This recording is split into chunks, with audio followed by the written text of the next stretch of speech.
Pete Steege, Steege, I think is how it's pronounced. Peggy.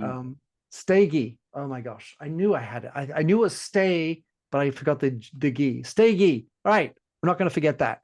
Pete Steege. Great to have you on my show. We've never met before, but we've exchanged multiple times. And you wrote a book which really intrigued me, On Purpose, The CEO's Guide to Marketing with Meaning, which came out in 2022. And much of the idea of the word purpose, of course, around marketing, the CEO leadership, and the title On Purpose. But that is how we get in touch. More importantly, I'd like to know, who's Pete Steege? Well, I like to say I was born an engineer. I actually started thinking that's what my career would be, electrical engineering. And pretty soon after I started working, I found myself being drawn to the customer side of business. And I've had a 30-year career in marketing since then, but always kind of wrapped around the technology, industry trends, things that are dynamics in the business world, right?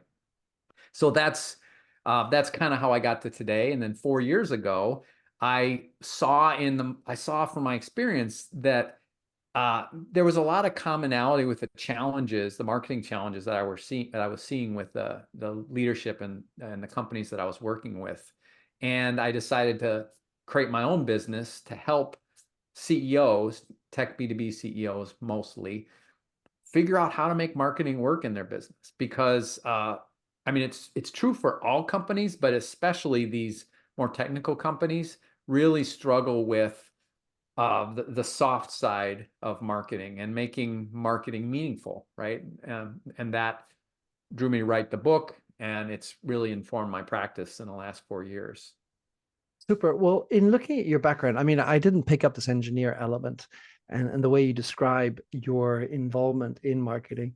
But what was interesting is that you worked for a bunch of companies, but and you stayed at each of them for a significant time. I mean, 4, 5, 6 years. Oftentimes, when I look at a CV and I see, 1 year stint, 1 year stint, 1 year stint, that sort of says another thing to me. But you obviously stayed long enough to really get a grip of that industry and that marketing. And you had so many different experiences. So, what I was interested in is, how do you see the evolution of marketing over the time? And maybe more poignantly, what was your understanding of marketing?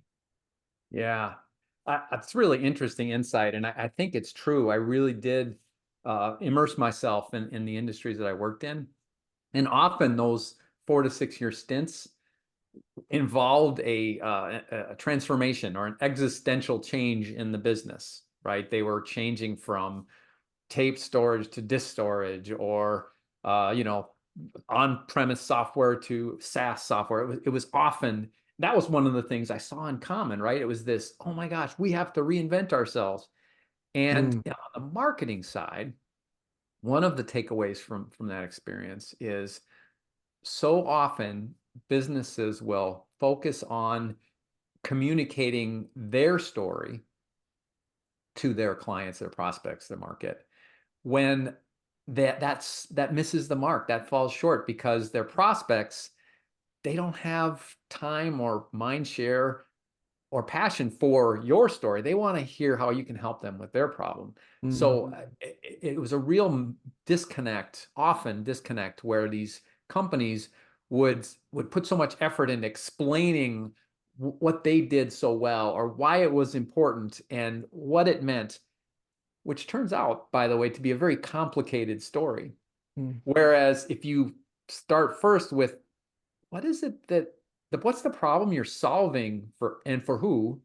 And if you talk about the problem and taking away that pain, that's a very simple story. And then your how to is the explanation. It's the proof point about, well, how do you do that? Well, let me tell you. I can tell you more, right? That disconnect in energy, really, of the message, means that so often these businesses, they struggle to get heard, or they look like everybody else, or you know their story has to change, because when it's about the nuts and bolts, that's changing every time, right? Whereas the universal need is much more universal, and it evolves, but it doesn't like go left and right every day.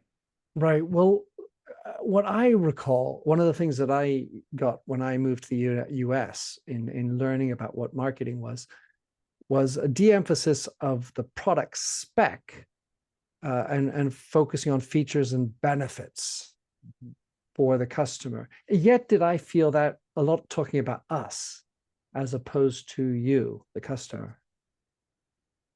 Actually, Minter, if I can share, I see what I call four levels of value for businesses with to communicate.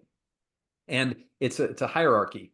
And if you start at the bottom, the least valuable benefit is your company, right? Let me tell you about my company. Let me tell you about how good we are, etc. Right? Invented in 1647. Yes. It's fabulous, sterling, blah, blah, blah. Better than that is what we do, the capabilities or the product, or let me tell you about our product, how great it is, right? Better, but you're still not cutting it.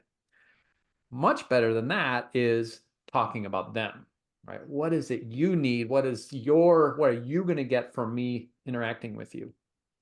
But what I found, there's even a higher level, which is the customer's customer. In B2B, especially, if you can tell a story that is your customers will feel better or will have this solution, that's actually the highest of all levels. So the farther you can get away from yourself, Mhm. and it's human, it's universal, right? This is about generosity, empathy. It's about the other first. And if you can really genuinely authentically do that, it changes your culture and you get their attention, right? That you can have traction with them. They're actually drawn to that. Well, I love what you say. It's very original in that what I tend to hear more often and I talk about, and so it's a good opening for me, is that I think the higher element is the purpose of your company, as opposed to what your customers say about you or do it what it does for your customers, which in a B2B world makes total sense.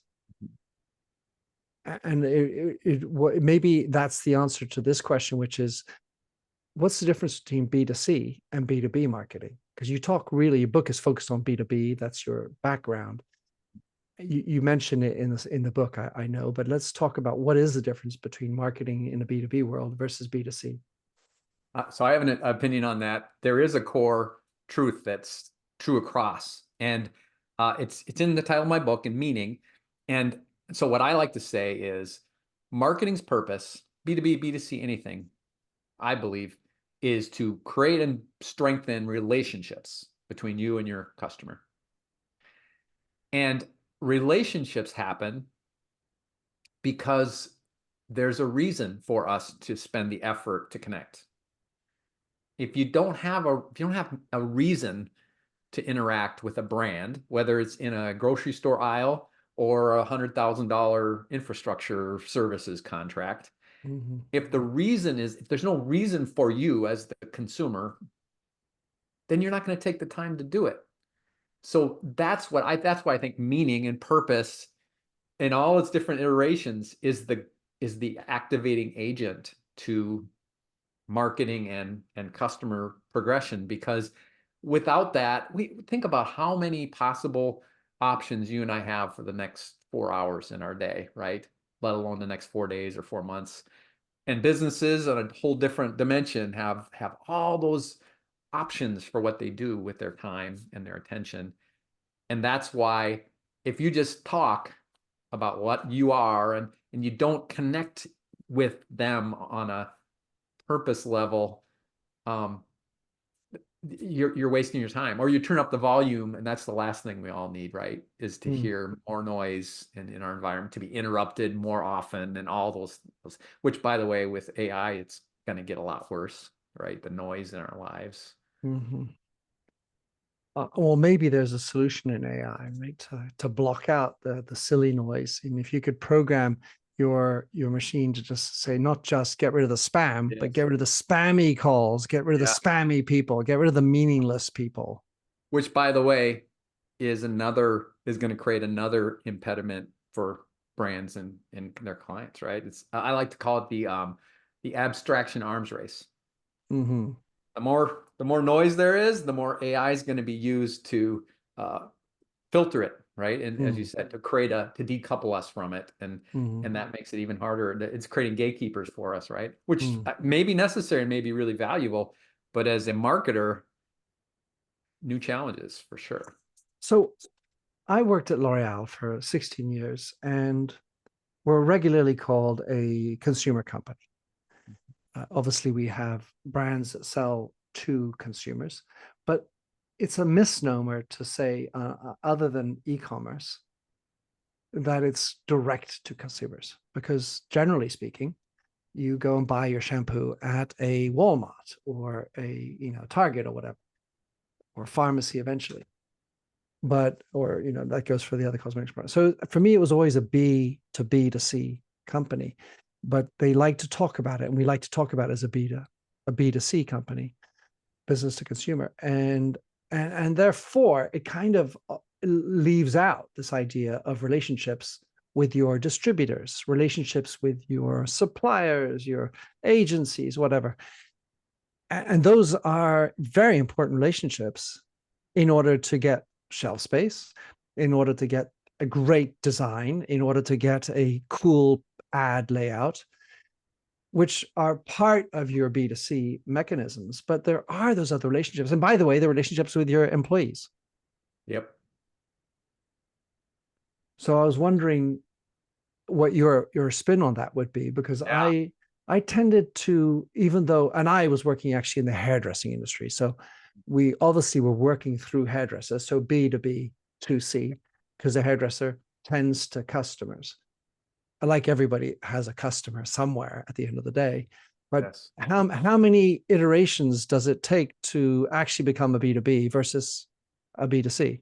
I love this question. I have a perspective on this. A big part of my value to my clients is simplicity and less clarity. Clarity's in my name, right? But it's about finding the simpler truth that actually, when you find it, can scale to help you with all the other things. So when it comes to audience, I'm a big believer in start with the end user value. So in your case, it would have been the people putting the product on their body. And first establish your reason for being based on your product serving the end users. That's ultimately why you have a business. Without that, none of those channels have anything to do, right? I found that because I've had several clients where they're struggling with their channel story, because it's like, oh, I got this distributor and I've got this, sales E-commerce. organization. And how do we, we need to, and we have a different story for everybody. And it's so complex. And I've had several very successful solutions to that by saying, we're going to first understand our purpose and our value. I like to call it our true story, that is very much connected to why we get out of bed every morning and why we have a business. And it has to do with a very specific group of target audience, right? Whether it's a group of consumers or a type of business. And the sharper the better, very, very specific. And our story, why and what can we do to help them? So it's basic product market fit stuff. But if you do that first and make that your foundation, all of the other participants, stakeholders, you can now create a purposeful story, a meaningful story for them that makes sense, that's related to their part in delivering that end value. So then your conversations with the stores are, or your not only your conversations, your brand, your message is some version of how they're better off because they're able to help their clients with your product, right? They're part of that delivery of value. It's a value chain. Mm. And by the way, your employees now, they're in part of that story too, right? So it's all one story. It becomes very simple and clear. And the power of that, as you know, is in marketing, when you have employees and channels and all the different audiences, the more coherent your story is across the channels, the more it reverberates. It's positive feedback, right? It builds on itself when the touch points affect the different people, versus when you have a different version of the story, they cancel each other out, and it actually denigrates the message, right? Just that feedback loop, I've just found that's the magic, is when you build the story right, it just all builds collectively as you build your plan over time, versus falls apart in pieces because, it's noisy, it's inconsistent. I want to get to that in a moment, but I wanted to pull out a quote that I enjoyed, which you quoted Tom Foremski. I don't know, but he said, every company is a media company. And I think of Red Bull, but it made me think, what about every employee is a medium? Oh, absolutely. That's well said. Totally agree with that. Totally agree. All right. So, what is it that gets in the way of this clarity? Why is it that so many companies have these inconsistent, somewhat chaotic messaging, or at least not powerful? They can't cut through the noise. What is it that stops them from getting that clarity? Two things, and they're revisiting some of the things I said before, which to me is reassuring because there's a simple story here. One is, it's not about you. Those fragmented stories happen because my perspective is too narrow. It's about me and this product launch next month, or it's about how do I grow sales this year, or wow, we're really good at this one. It's limited view, short of the true story, right? Hmm. If you start too small, you don't have the context of the bigger story. So Hmm. of course your story is different than your partner's story, or the The story's fragmented. salesperson, yeah. Salesperson, right? I love suggesting to clients at the beginning of this process, hey, here's an exercise for you. Go and ask 20 employees, why are we here? What's our purpose? Ask them what the purpose is. Don't give them any clues, because they often think, oh, everybody knows what we're doing. They don't know what's in the CEO's head. They do not know, right? And it's stark what they hear, even if they just Hmm. interview five, right? And it's, to your point, it's the salesperson, it's the customer service person, it's the product designer. They all have a different view of where they're going. So So that's, the first point is starting too small from the perspective of me. yep. You had a second one. Second one is going too big. And by that, I mean, marketing, especially, Big headed. there's so many things you can do in marketing. And so often they look free. And I rarely hear of a company, or I've rarely worked for a company where they were doing too little marketing activities, too many tack projects, initiatives, whatever. Usually they're doing too many, and so many too many that they aren't finishing any of them. They're not making any of them work because the appetite was, oh, we're going to do this, and we're going to do this, and we're going to do this. And they don't put enough time in any one thing. And marketing, particularly, has a threshold, a critical mass, that if some of the things, if you don't do them strong enough or long enough, there's hysteresis. You don't actually get any result until 6 months go by, or until you've invested, you know what I mean? So marketing rewards commitment and investment and consistency. And when you're too busy doing too many things, they don't get the attention they need. And it's basically, there's a lot of activity, but very little results, very little impact. That is very good. I like that. Makes me think about some of my experience where I don't think on board of governors, and in some cases CEOs, actually get what marketing is about. How would you just, I mean, do you think that's true? And what needs to happen? I mean, I've been on a few boards where marketing is never mentioned. Mhm. Branding is an afterthought. Boards tend to focus on either the role of overseeing the CEO and then talking about certain other topics, and far too often they get into the weeds as opposed to keeping a distance. But marketing is this sort of abstract concept, and especially as you were talking about at the beginning, it's changed so much. So do you think that there's truth to that? And what do we need to do? What do CEOs need to do to get better understanding of marketing? Yeah. So I think the first part of that is that for a CEO, marketing is often mistaken for what you do, the things you can see with marketing, the brand, the commercial, the activity, the easily seen things, and frankly, the kind of sexy things in the business. Their advertising agency and the models Yes. and Yes. Where the truth is, marketing is who you are, the brand, right? And the purpose of marketing is to communicate or create the experience of who you are with your clients. And so often the easy shortcut is to jump into the doing without knowing who you are, without the being. Mhm.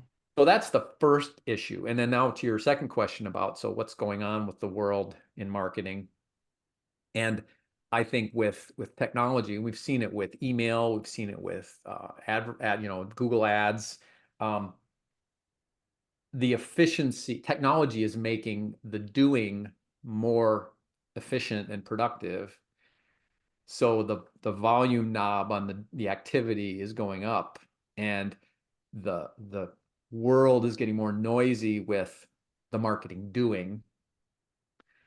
And so I believe there's actually a counterintuitive opportunity for CEOs that rather than do more, because in the race, the rat race to the bottom, actually back off from that and spend more time on who you are and who you're helping. And I believe with the changes in technology, because we talked about the abstraction and the noise, the ones that are going to win with marketing, the ones that are going to get through, their message is going to get through, are the ones that find a way to be real, to demonstrate authenticity and generosity and that relationship, that real connection. I don't know what the answer is. I don't know how we're going to do that because we can't meet physically with every one of our clients. It doesn't scale. But frankly, in a few years, I'm not going to know that I'm not talking to a robot unless I'm in a room with somebody. So how do you deal with that? Yeah. Well, it makes me think, Pete, that courage is going to be needed at a higher level to Yeah. take the risk of showing, for example, I'm vulnerable, which might mean showing that I make mistakes or Yes. that I am imperfect. And if I have to cut through the noise and do less with a greater thing, in order for that greater to actually work, it probably means sometimes being exclusive. In other Yeah. words, not trying to be everything to everybody. Yeah. An example of that in the consumer world, I love it's old now, but the Nike branding example that, just do it. And if you look at their maybe not currently, I'm not up on the current, but the whole idea of them focusing their marketing on, I'll say, performance athletes. I don't know about you. I'm not a performance athlete. Very few of us are, right? But if you looked at their ads at the time, that they were celebrating this performance athlete, and they were having a loving relationship with them in the airwaves. And that worked for me. And I'm not that, right? So to me, that's one of the ways you have that courage in that the specificity is you say, we're going to pick. That's why I say targeting is the I see. sharper the better, right? Mm-hmm. Because if you can pick a sweet spot, ideal, I like to say instead of target customer, think a bullseye customer, right? And don't worry about, oh, that's not a big enough market for my business. The purpose of that target is to sharpen the message, the purpose so potently so that it's so rich and deep that it resonates, it rings like a bell, and then those adjacent to it are drawn to it, right? Just again, Nike's for me an example of that. That worked for them. I have another one that comes to mind is the French car company Renault. They had a in Europe, and I don't know if it actually was ever launched in the States, but it's called the Twingo. And the marketers all came up with the agency. It's going to be a great car to get us to have a younger audience. So we're going to make it really for the young, for the young. And their messaging was all about being young. And who are the people that bought it? The people who want to stay young. Oh, nice. In other Yeah. words, the retirees. Aspirational Yeah, purchase. yeah, exactly. So they were very tight on the notion of it's for the young, Yeah. and yet it was the people who want to stay young who actually bought it in droves, and it was a very Interesting. successful campaign. So having that courage to target, bullseye your target, it may not be the correct target, but by having the courage of having a simpler, stronger, direct message, you might get, as you say, the adjacent, but the adjacent in this case was not at all what you might imagine. It was the Yeah. grandparents, not even the Right. cousins or anything like that. Which speaks to the opportunity because sometimes you can't even know that what I say that does is by focusing on this potent truth, they put it out in the universe, this valuable thing, and let the universe decide Right. who was going to be drawn to it, rather than thinking that they were in control and that they were going to calculate who the right, you know what I mean? So it's almost like it reminds me of art, right? It's Mm. you create something bigger than yourself, And you and let them discuss it. you let the beauty of it draw uh, interest. All right. So I mean, my old hat, my sort of old school hat says, that's a dangerous approach. You have to let go. And and also I wanted to pick up another quote that I liked in your book, which leads to the or runs off of the subtitle of your book, which is all about the CEO's guide to marketing, because you very specifically talk about the CEOs, and you write the truth is, as a leader, your personal business network is one of the most valuable assets for your business. And so as I reflected on that, one of the challenges I regularly see is that the CEO is maybe very motivated to work as a CEO, maybe well paid, may really understand the project, maybe really like the product. But to what extent in the being is the CEO the brand? And how do you cross that Khyber pass? Because there can be the intellectual exercise, there can be the financial stimulation, but to what extent the authentic being of the CEO is reflecting of the brand as opposed to imposing a new form Yeah. because I'm the boss. That's interesting. I want to, just reflecting on that question. I'm thinking of my personal experience. The people I help are uh, are tend to be smaller companies. Think founders, and they are domain experts. They've built a career on some special skill, and they created a company. And so I'm used to working with people that that's Found not a them. question that comes up, right? Because that is them, right? It's Mm. their dream that they're sharing with the world often. So it's interesting for me to think about it kind of the first time. To what extent is it a job, and can you make it the job into uh, that true story, right? I For mean, if somebody I else. to elaborate before is to say, well, I worked in a large company, founded in 1907.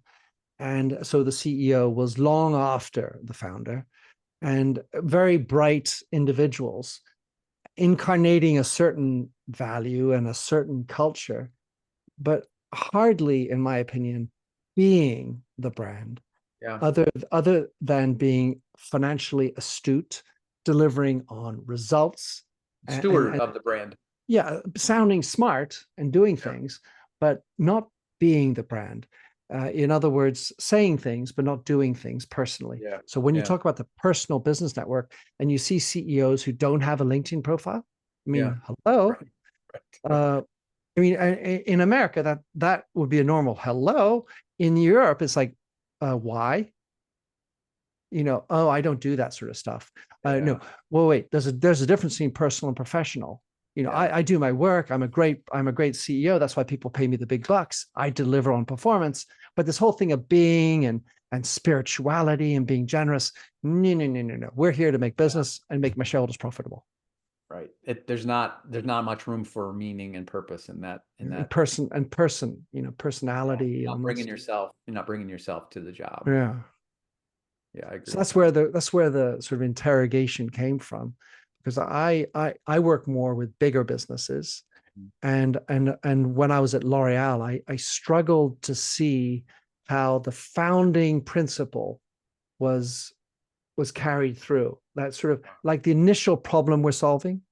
For example, I mean, I worked at Redken, and one of the so I was the head of Redken, and I had the privilege of being in contact with the founder, Paula Kent, before, while she was still alive, and therefore being able to tap into the founder's issues and stories.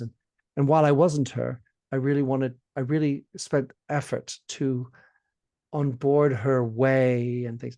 The original problem that she was solving was why actresses have to suffer through torment with hairdressers teasing their hair back in the 60s and making it just a shit show with very, very bleached hair. So that issue no longer was the pregnant issue back 40 years later when I took over. But, being able to tap into that, I was aware of it, but also aware that I was just a hired mercenary head of the company as Right. opposed to the founder. And then Yep. how do you transmit those things? Yeah, open your personal network and be the brand, which doesn't forego your opportunity to work for another brand, Right. because that can be an issue. Choose to be the brand, right? It's an intention, I think.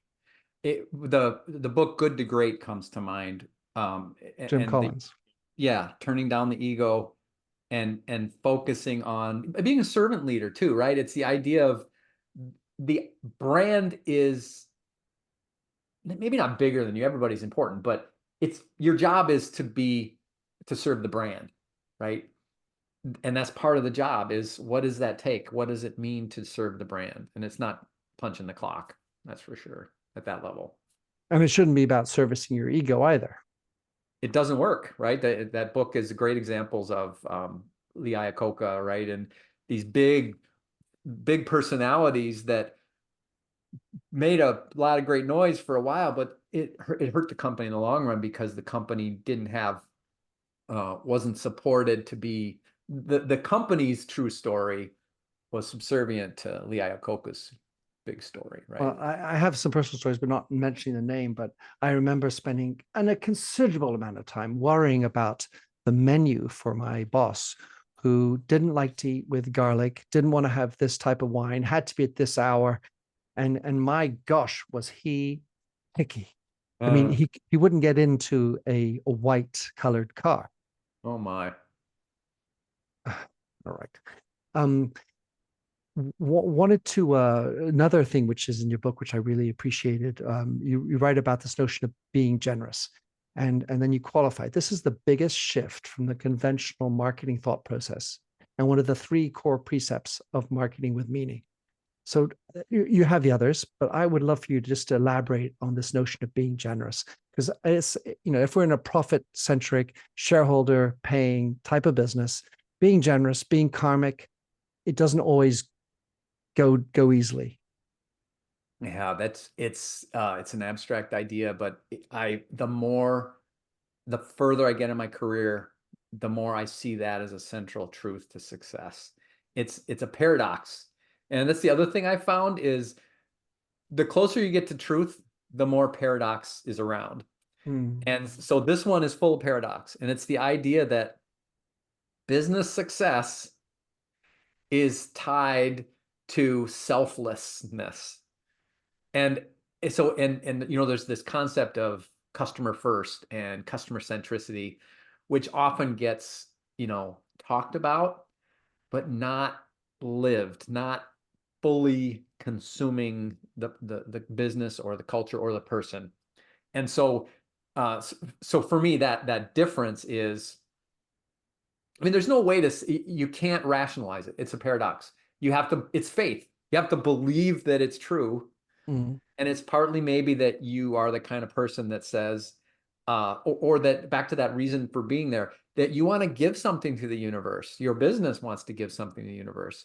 And that maybe is part of it, is that if you put profit motive first versus society impact, why is your company around? Is it truly just to make money? I posit that companies that at their core, their reason for being is to get rich, don't last. And that's that's a fatal flaw. It may take a while. Whereas this idea of generosity is, I truly am doing this to make the universe a better place. And so then that can flow into like I love thinking about meetings in a company that is truly generous, where the meetings are about, how can we give more to the clients before we charge them the first time? Mm. Or, how can we give them more for that? How can we charge less for what versus how can we get them to pay more for this How same can we thing? screw them for Yeah, more? that's what you're saying, right? And I get it. We all understand the profit motive. Companies that go beyond the financial win and become uh just a uniquely valuable brand are the ones that are able to give first. And So I, yes, make it profitable, and it can be profitable, but yeah, that's not the first thought. The first thought is, how do we give them more? And then it'll pay for itself if you do it right. I like that. I often say a company that isn't profitable serves no purpose, even if you have one. And this paradox story is interesting because in my book You Lead, I talk about the check framework, first of all, which the K stands for karmic, which is give without expecting in return, as I describe it. And I also talk about these four paradoxes that are key to understanding, to resolve, or at least to live with in uncomfortableness. But the fourth one is going to be interesting in light of what you just said, Pete. And the fourth paradox is we seek truth, but gravitate towards stories. Mm, And you're telling stories, Pete. In other words, not necessarily the full truth.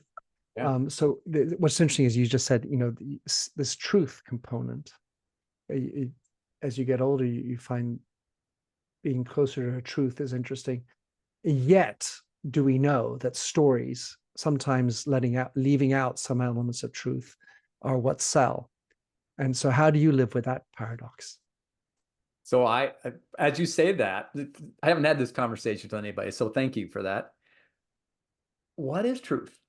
So what I mean by that is, you say, I'm leaving out elements of the truth. What if the truth is incomplete? True truth is not quantified and fully listed, right? So maybe the truth isn't all the details. The truth Mm. is leaving some of it out. I mean, for example, knowing yourself.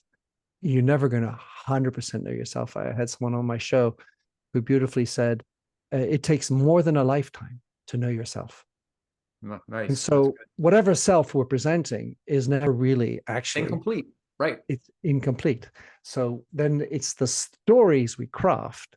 And maybe the element that's interesting in the authenticity is the embodiment of the story Yes. relative to the telling of the story. Yeah. A couple other thoughts come to mind.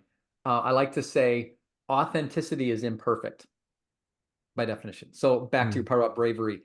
mm, That's kind of like saying truth is imperfect. There's a mm. paradox for you, right? But Isn't it it really funny? is true, right? You, you, when you're getting the truth from somebody, they're human, which means they're not perfect, which means that's the truth, right? And then Mm, the other concept I wanted to share is just the concept of infinity. mm, I've been thinking a lot about AI and the changes that are coming with AI. And I believe that it's possible that one of the bridges that AI will never cross is the concept of infinity. And you might say, "Oh, wait a minute, that's what they do well." But do they, right? Um, what you were saying a minute ago, I think that's part of the human experience, is that it's like paradox. We live with the concept of paradox, and we live with the concept of infinity. How small is the smallest object? How far is the farthest object in our universe?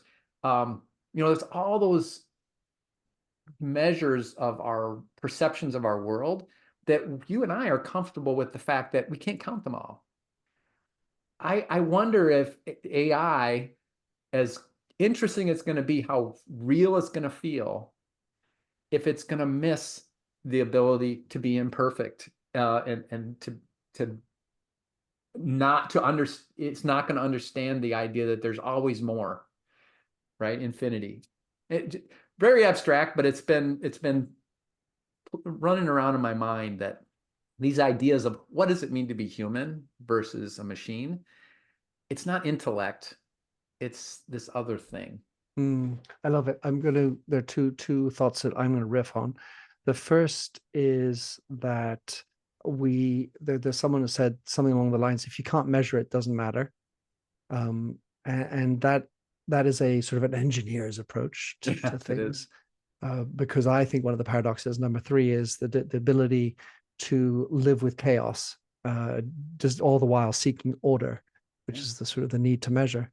And then the second thing is with regard to our notions of things like love and empathy, which are immeasurable. And when we're in the AI world, techie world, this idea of measurability, codability, codification is obviously a need. And I work in this particular space, which is this notion of humanizing AI, and I'm looking at the limits of that, whereas I often tend to look back at the limits of us human beings, and have a positive spin on AI. But the idea of needing to measure love or measure empathy, what road are we creeping up on? Yes, yes. And back to that content, that storm of back to marketing and that relationship connection. It's more in that love camp than in the numbers camp is where we're going, because AI is going to flood the numbers. And what's left for us? It's, you might say, oh, can't talk about love with customers, but it's that you're in the right area with that. That's where that connection is going to come from. Well, I mean, that is the deepest of humanity. And to that point, when I wrote about it, and when I was at Redken, we had this lovely lady called Anne Mincy, who was essentially a preacher's daughter and a beautiful person. Whenever you spoke to her, you felt like you were the most important person in the world. And that was whether she was talking to the janitor, the CEO, or any customer. And but unofficially, I used to call her the director of love, because Nice. she just shared love. And this is back 25 years ago. I mean, so this is well before love was even possibly a word. I mean, of course, the rest of my bosses didn't gather that part, because they're more engineers, if you know what I mean, numbers people. But anyway, that's a beautiful thing. So let us find out. Let's close down now. The last comment: human beings are drawn to utility and beauty. Pull that one out for us. I mean, I talk about beauty in other cases, and you've got Dove talking about all types of beauty. Beauty has to be subjective. It can be all forms. Do we have to be politically correct? What thoughts come to mind when you try to qualify? And to be fair, I drew that quote from somebody else, so I can't take credit for it, but and I can't remember who, but it really struck me because as a consumer or as an audience, I think of myself, and I think it applies universally. As I'm on my journey, whatever it is, buying or not buying or just living my life, beauty to me means just that. There's beautiful things in the world, and they might be nature, they might be just a well-made product, they might be a gracious person, and you talked about. Um, it's it's something that it's the loving side of the world, right? It's the grace of the world. We're drawn to that. but then also we're on a journey and we're working down the road of that we're on, and finding things that are useful is really important, right? To get there, to get on the road, or to, just to get to produce, to make things. That's the other part of us. There's two natures of us. And I just think that translates to this journey of marketers and businesses to make that relationship and have that purpose connection, that meaning connection, because that's the language. Those two things are the language of meaning, right? Is it beautiful? Is it useful? And I think in the useful, there's a distinct need to feel useful. If you ask help of people, it's amazing. They want to help. Yet, pushing back a second, I feel there's an extraordinary amount of anger, hatred, anxiety in the world. And maybe this is something that brands should be thinking about countering with beauty. But when someone says, this is my fact, this is my truth, this is my beauty, it's almost an individualistic, somewhat narcissistic version of it. And is there not a role for brands to rather than foster division somehow, to provide some beauty, but not just any beauty, because any beauty is sort of limitless, like infinity. Mm-hmm. A beautiful sunset isn't a schlocky sunset. It's a beautiful sunset. And we can say that without being politically incorrect. But as far as other forms of beauty, anger, hatred, we could say that's not beautiful. But what is beauty? And I feel like that's an interesting topic. I worked in the beauty industry. Yeah. And even in the beauty industry, this was not a topic where we have a singular opinion, of course. But there are certain schools of thought that say that there is an objective notion of beauty, like this sunset, this building. Yeah, and I believe, I'm not an artist, I'm not an expert in beauty, but I do believe that beauty is the specific examples of architectural beauty that you used, or something like that. That's a very narrow example of beauty. It's a very concrete, demonstrable example. It's like the data thing you were saying before. I was like, I can point at that. We can talk about together about why that's beautiful. But on my walk tomorrow, I walk by a beautiful creek in there's been rain, so it's flowing over some rocks in a new way. I'm tickled by that, right? It's beautiful. And I don't have to, nobody else has to validate that beauty. To me, beauty is, it's common, it's for everybody, right? And you don't have to, it's not a zero-sum game. You don't have to, there's no hoarding of it. There's plenty of it for everybody, and finding it is one of the goals, right? So the divisive thing, judging whether beauty is there or not is different than the way I'm thinking of it. I'm thinking more of just the value of it. And it's self-defined. If you think something's beautiful, it is for you. And that's back to the marketing view. That's all we care about if you're my audience. Yeah, and I think that if we think about business offices as a place of work, but why not as a place of beauty as well? Absolutely. And while there's a sort of almost a narcissistic version of it, where the CEO buys a really important piece of work, of art, puts it on the wall. I look at how lush we are, financial services companies, hint hint. But where beauty is there, I mean, what is it? The broken glass study, where broken glass in the neighborhood does not uplift and elevate. It encourages more depravity, if you will.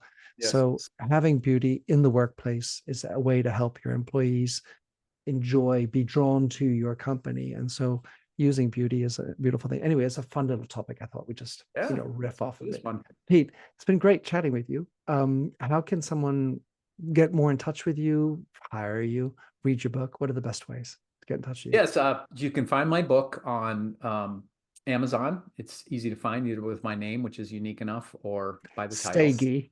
Steggy, thank you. Steege. That's it. Or you can find me easily on LinkedIn at, again, Pete Steege, Steege.